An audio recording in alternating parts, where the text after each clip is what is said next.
much a similar roar, but greater than that of the Reliant, the Stinson that you saw earlier on today. This one hosting a very large R1340 Wasp radial engine, giving 600 horsepower. Could be used not just as a trainer, but in combat as well, able to carry up to 3 7.62 machine guns. Putting up now into a graceful barrel roll and really stretching it out as well. That is just gorgeous. There. And of course, what he's doing, he's carving the shape that is going around the outside of the standard large beer barrel. All these guys making it look easy, but I can assure you thousands of years of experience behind most of these guys. Coming out of that barrel roll into a wing over, handling it very gracefully indeed. This what we call the bottom side pumps.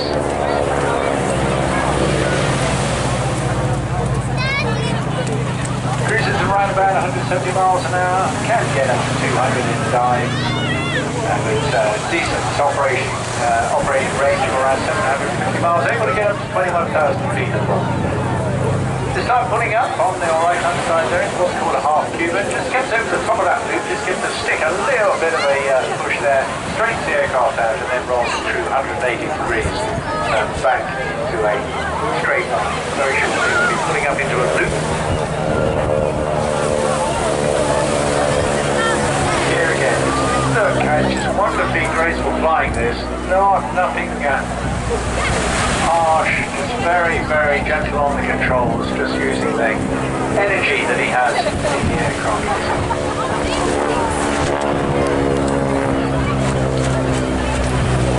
Used now primarily to train the pilots of Navy wings. This is the US version of the very successful Harvard family, dating back to the late 1930s. Over 17,000 of these were built. Known predominantly in the US Navy as the Texan, primarily because most of the aircraft were built down in Texas as the T6.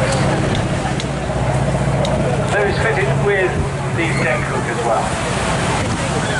Definitely a favourite with many pilots, and a considerable number of aircraft still fly racing at Reno in the USA, or displaying solo and formation teams right across the world.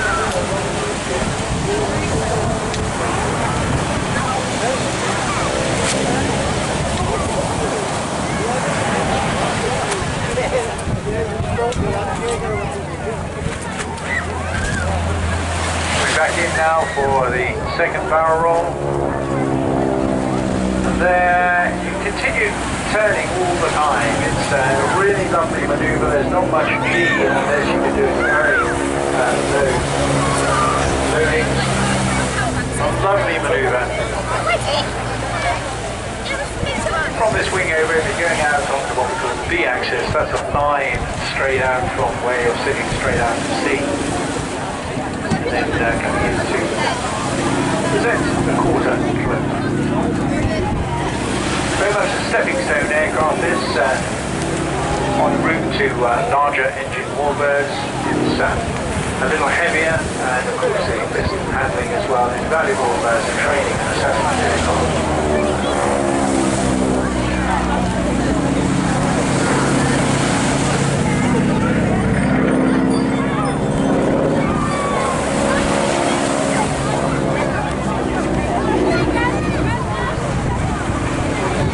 Very nice gentle aerobatic manoeuvres here from us. Let's go through one more wing over. From that it'll come back into what we call an oblique loop. Neither vertical nor flat. You'll get a very interesting view of the aircraft as it goes through there. It can be a little bit twitchy, this aircraft on the runway. Leading to what's most embarrassing pilot activity is the ground loop.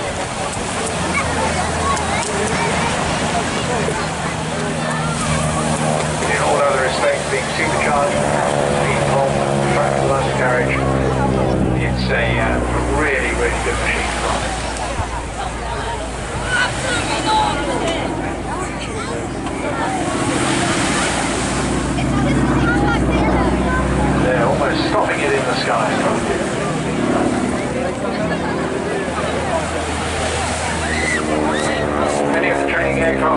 yellow, of course. Yellow and black considered to be the most conspicuous colours.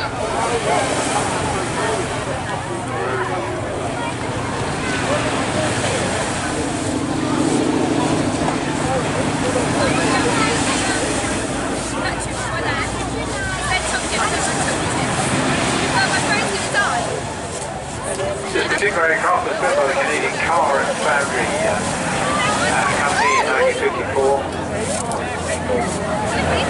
This initially to train New South pilots as part of the West, or rather the Air Force in West Germany, as part of the NATO work they were doing there. 120 T6s supplied to them across in Germany.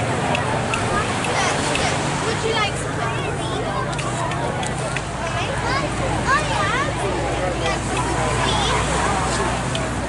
Once it became surplus requirements after the war, it went on to be part of the Portuguese Air Force and used by them through to 1975,